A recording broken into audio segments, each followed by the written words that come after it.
नमस्कारम। त्रिवेणी योगपीठ द्वारा चलाई जा रही अभ्यासों में 48 दिन 48 मुद्राओं की इस श्रृंखला में फिर से आपका स्वागत है। और आज हम तीसरी मुद्रा के बारे में बात करेंगे, यानी कि पहले दो मुद्राओं के बारे में बात करी, तो आज हम जो तीसरी मुद्रा की बात कर रहे हैं वो मुद्रा है प्राण मुद्रा। तो ये जो प्राण मुद्रा की आज हम बात कर रहे हैं, इस प्राण मुद्रा के बारे में आज हम आपको विस्तार से बताने की बजाय आज इसकी मात्र फॉर्मेशन आपको बता रहे हैं। वो किस लिए? क्योंकि पिछली जो वीडियोस थी, यानी कि जो लिंग मुद्रा थी और योनि मुद्रा थी, उसमें प्राण मुद्रा का जिक्र आया था। क्योंकि किसी भी एलिमेंट को ठीक करने के लिए जब लिंग मुद्रा लगा रहे होते हैं तो उसमें 10 मिनट प्राण मुद्रा की बात आई थी।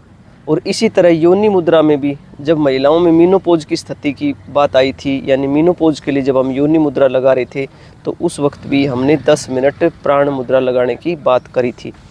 तो इसलिए आज आपको प्राण मुद्रा के बारे में थोड़ी सी छोटी सी जानकारी देने का प्रयास करेंगे, ताकि आप लिंग मुद्रा और योनि मुद्रा लगाते समय अपने आप ये प्राण मुद्रा लगा सकें। तो जब प्राण मुद्रा की बात आती है तो हमारे शरीर में जो 10 वायु हैं, उन 10 वायुओं में से जो प्राण वायु है वो सबसे महत्वपूर्ण है। और वो जो प्राण वायु है वो हमारे नोस्ट्रिल का एरिया, फेस का एरिया, जो हार्ट वाला एरिया है और जितने भी जो रेस्पिरेटरी ऑर्गन्स हैं उनमें स्थित है। और ये हमारी नाभि तक का एरिया कवर करती है।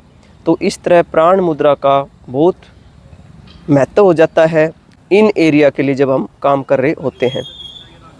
तो इसलिए प्राण मुद्रा का भी बहुत महत्व बताया गया है। तो अब जब प्राण मुद्रा की बात करते हैं तो प्राण मुद्रा हमारी स्ट्रेंथ बढ़ाती है, वाइटलिटी बढ़ाती है और स्टेमिना को भी इंक्रीज करती है। इसी तरह यदि प्राण मुद्रा लगाकर हम ध्यान का अभ्यास करते हैं तो अपने शरीर में आप कंपन को बखूबी महसूस कर सकते हैं। इसलिए जब भी ध्यान करें तो आप प्राण मुद्रा लगाकर करें और इस चीज़ को आप खुद अपना अनुभव करें और महसूस करें। तो प्राण मुद्रा के बारे में आज हम मात्र बस इतनी बात करेंगे। इसकी फॉर्मेशन को आप देख लें। इसकी फॉर्मेशन कैसे करते हैं? ये हमारा अग्नि तत्व है, ये जल तत्व है और ये पृथ्वी तत्व है। इसीलिए मैं आपको बार बार कहती हूँ कि जो एक उक्ति है, यथा पिंडे तथा ब्रह्मांडे, इसको आप जानकर और अपने शरीर के बारे में थोड़ी थोड़ी जानकारी ले लें। क्योंकि जब हम मुद्राओं के बारे में जानकारी ले रहे होते हैं तो उस वक्त हमें अपने पांचों तत्वों के बारे में जानकारी होनी चाहिए कि हमारे 5 तत्व कौन कौन से हैं। और इन तत्वों के बारे में यदि आपको जानकारी होगी तो जब आप मुद्राओं का फॉर्मेशन करेंगे और अपने उन तत्वों के बारे में जानेंगे तो जानकर आप हैरान रह जाएंगे कि जब जानकर करेंगे तो ये कितना बड़ा शास्त्र है। मैं अपने जीवन का एक अनुभव आपके साथ यहाँ शेयर करना चाहूँगी कि मैं भी पिछले 15-20 साल से योग करवा रही हूँ। मैं भी भागी जा रही थी, अपने साधकों को भगाई जा रही थी, लेकिन जब मुझे अपने गुरु की फटकार लगी और उन्होंने मुझे कुछ शास्त्र पढ़ने के लिए दिए, कुछ अध्ययन करने के लिए कहा, तो मैं एकदम चौंक गई उस वक्त कि मैं कहाँ भागी जा रही थी। यहाँ तो बहुत बहुत गहन विज्ञान है और इस गहन विज्ञान को यदि आप समझ कर करते हैं तो आपके जीवन में निश्चित रूप से परिवर्तन आएगा। दूसरे भी और बहुत सारे शास्त्र हैं, बहुत सारी चीज़ों पर बहुत मोटी मोटी किताबें हैं।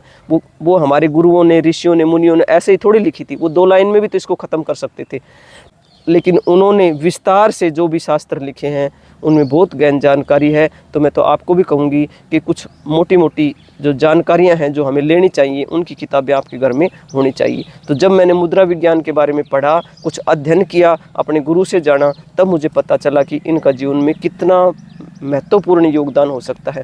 तो आप योग, ध्यान, प्राणायाम तो करें ही करें, साथ साथ इन मुद्राओं को भी जानें और इन मुद्राओं को भी अपने जीवन में उतार लें और अपने जिस तरह की जो भी एलिमेंट्स है उससे संबंधित मुद्रा लगाकर आप इसका लाभ ले सकते हैं। आज के लिए बस इतना ही। आप सभी के लिए बहुत प्रार्थना, आप सभी का आनंदमय मंगल हो, आप सभी की स्वास्थ्य मुक्ति हो, हम सभी और हमारी आने वाले संतान स्वस्थ रह सके, शुद्ध प्राणवायु में सांस ले सकें। इसी बात के लिए हम निरंतरता के साथ प्रयासरत हैं और जब तक इस धरती पर रहेंगे इन पुण्य कार्यों के लिए निरंतरता से, प्रतिबद्धता से आपसे मिलते रहेंगे।